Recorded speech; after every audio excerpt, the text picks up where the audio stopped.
Well, congratulations to you, Sophie. You were accepted at Cornell. Tell me how you're feeling today. I it was 3 days ago that I got my acceptance, and I'm still just absolutely elated. I'm going to be majoring in nutritional sciences next fall at Cornell's College of Human Ecology. I applied with a 4.35 GPA and a 1430 SAT. When did you first realize that you might even want to apply to this particular school? Because so many kids are trying to figure out how to build their list, and you identified this. But as I recall, when we started building your list and looking at possibilities, there were a lot of schools that you also really considered. Can you talk me through a little bit of that process? Yeah, absolutely. So my mom was a big part of helping me build my school list and do research, as well as using like the Gate platform to do research on different schools. And as I kind of entered my junior year, I kind of narrowed down nutritional sciences as my intended major. And Cornell's nutritional science program through the College of Human Ecology is one of the best out there. And I was interested in touring it, so my mom added it to the. We did an East Coast school tour, like a couple fall breaks ago, and we just added it to the list. And I toured the campus, and I absolutely loved it. Um, I met some of the admissions officers at Human Ecology when we visited, and the environment just sounded exactly like the kind of like Cornell is a big university, but it also has through Human Ecology like the smaller, more like interdisciplinary environment where you're not just going to be focusing on like studying metabolism, but how nutritional sciences is going to apply to improving the community. And I just like the approach that College of Human Ecology has to nutritional sciences. I had about 14 other schools on my list, but Cornell was my number one, and I applied early decision there. And it just, yeah, it checked all the boxes for me. So, to be clear, you were demonstrating interest by touring the school in 10th grade, correct? Yes. Now, behind the scenes, clearly there was a folder that was open, and I'm saying this for the benefit of those who will be watching this video. It's not enough to wait until the last minute. The demonstrated interest of going and touring and meeting with folks in a major years before you're going to apply, and having your head already focused on a specific outcome, I'm sure was part of this equation. I took AP World my sophomore year. Then my junior year, I took AP Lang and AP Physics 1 and AP Physics 2 the same year. My school requires that you do both AP Physics the same year if you choose to do it. And then my senior year, I'm in AP Psych, there are a bunch, AP Calc, AP Psych, AP Lit, AP Physics C, and AP 3D Art and Design, it's not exactly like other AP classes in which I'm putting together a ceramic portfolio that will be analyzed by the College Board at the end of the year for like a first level art credit, because I've taken 3 years of ceramics up to this point. And then I also took an online AP stats class over the summer between my junior and senior year. Just during coronavirus, I had a lot of downtime. I was doing some volunteering, but I know that, thanks to Pamela, I know that a lot of life science and especially nutritional science programs want to see that you've taken AP stats on your transcript. And I didn't have space in it for my senior year, so I chose to enroll in an accredited online private school to take AP stats, and I'll be taking that exam this May as well, along with the other 5.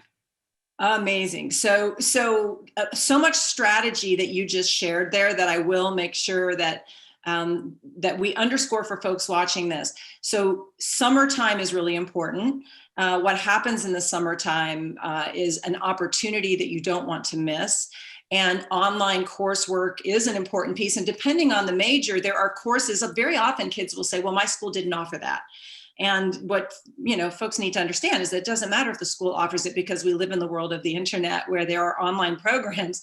And the fact is, a couple of weeks before the May exam, you'll be able to brush up, and you'll still be able to do that exam, and yes, I'm sure do very well. So my school offers AP stats, so I've already talked to the AP stats teacher and was asked if can I get a couple reviews just to go over, or sit in some of your class seminars to review the material. But if you do have time over a summer, you have just opened a couple months, just take an online class. It's actually, I really enjoyed AP stats, and math isn't normally my number one subject, but stats is really interesting. There's a lot of real world applications to it. And thank you for mentioning your ceramics as well. I know folks may be going, wait a minute, ceramics, that feels kind of out of left field.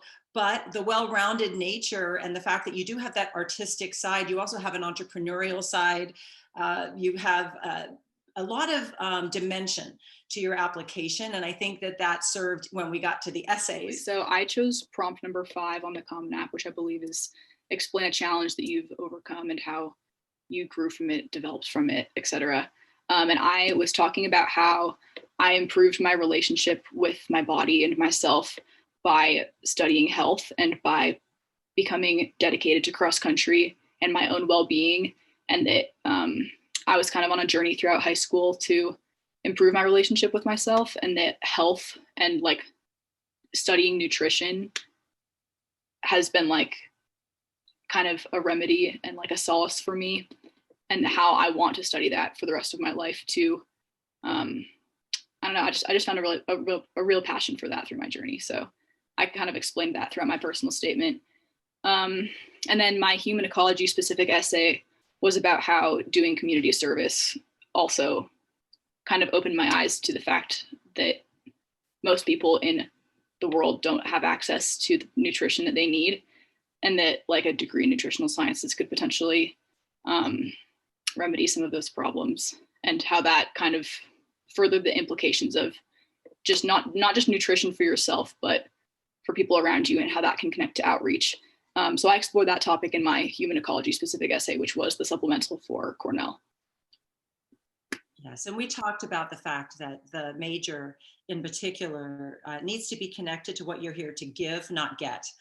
And so I always call that the gift shift. So you have this gift inside of you, you're going to shift it out into the world, and framing that accordingly about having a heart of service, having the leadership to bring what you care about in order to positively impact a community or other individuals is really, I think, something that is underestimated as important to admissions officers. They're not looking for people who are selfish to come in. And even your Common App personal statement, if I may, you had a framework around the sort of epiphany of self-care and all of that, about what's going on culturally in society and the messaging that young people get, in particular young women, around food and bodies and all of these things.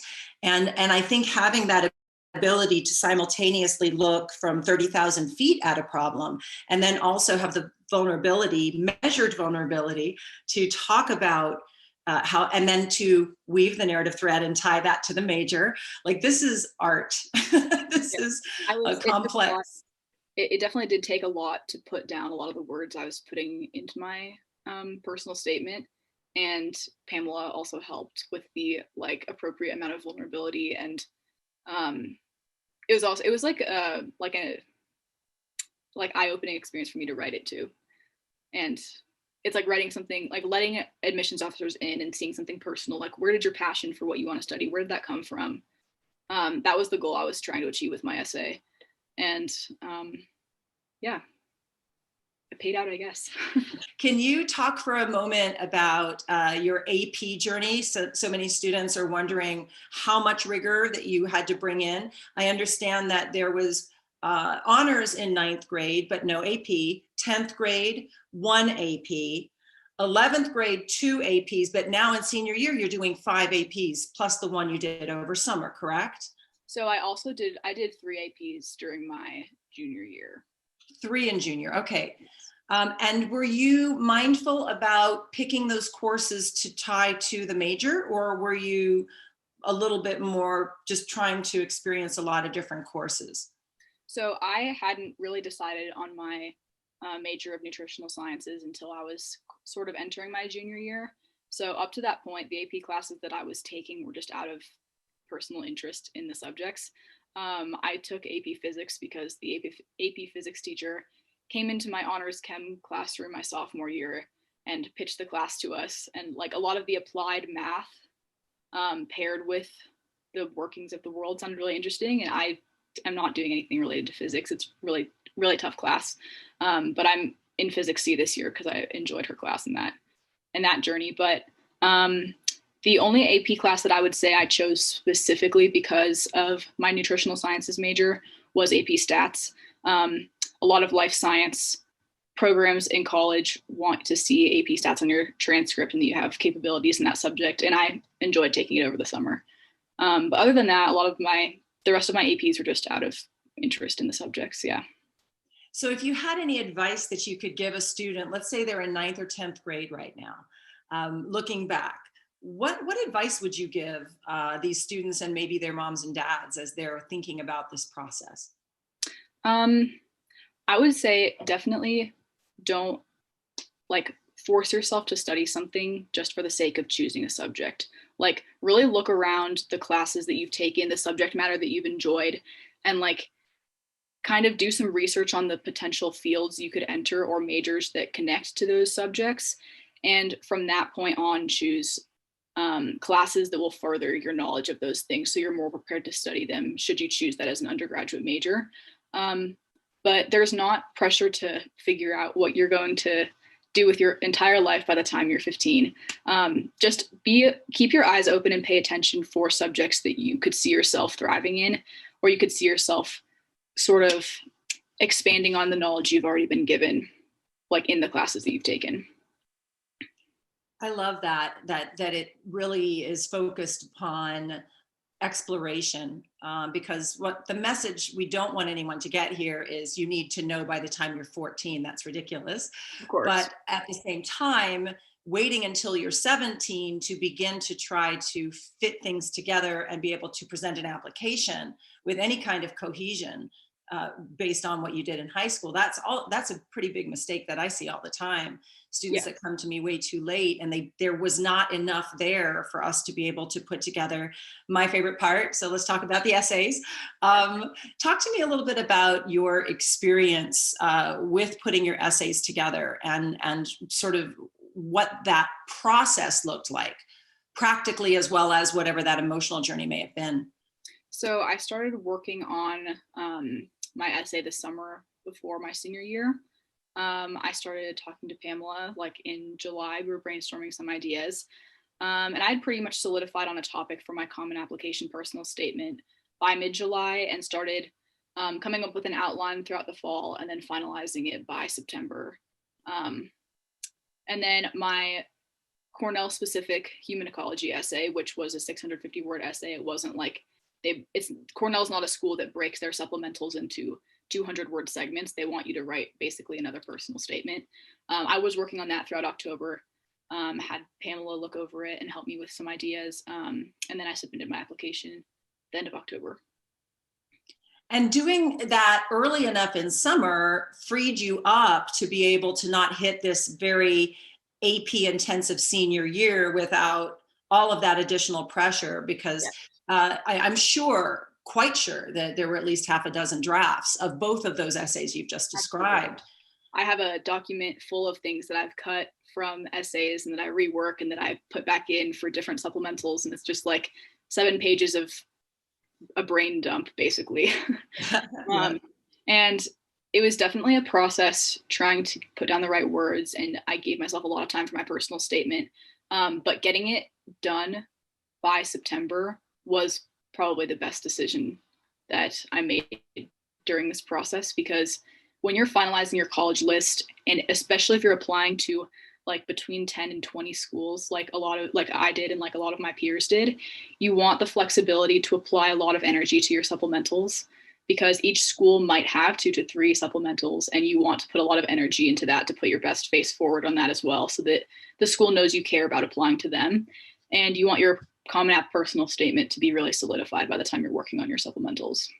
Yeah, and what's so easy about being able to use Zoom and Google Docs is we were able to I'm in Los Angeles, you're in Colorado, but we're able to be on the same document. I'm able to read, I'm able to ask questions, you're making your revisions. And I think that process is a way to not only help get a student sort of putting their best foot forward, but also challenging you to consider, why are you choosing that prompt versus another, for example. I know that for the personal statement, there are obviously numerous options there. And I know that we spent at least a full session just, okay, which prompt is the most strategic? Just picking any old prompt and just start to write and then throw it, hit the submit button Who is knows if you've done that, of course.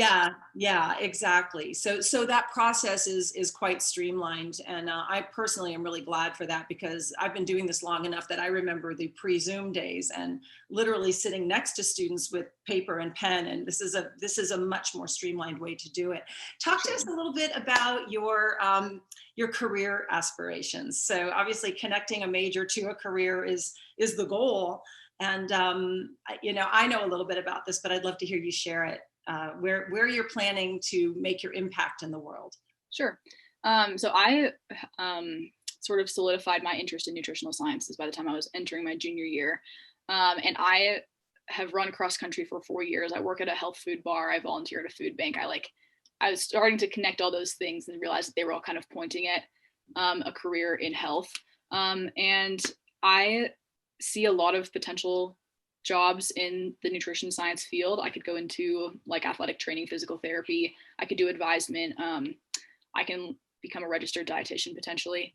And I am not exactly solidified what exactly I'm going to be doing with my degree, because I'm aware that through undergrad and through research opportunities that I'll have as an undergrad, professors that I'm exposed to, internships I'm going to be exposed to, things that people that I will meet are all going to influence my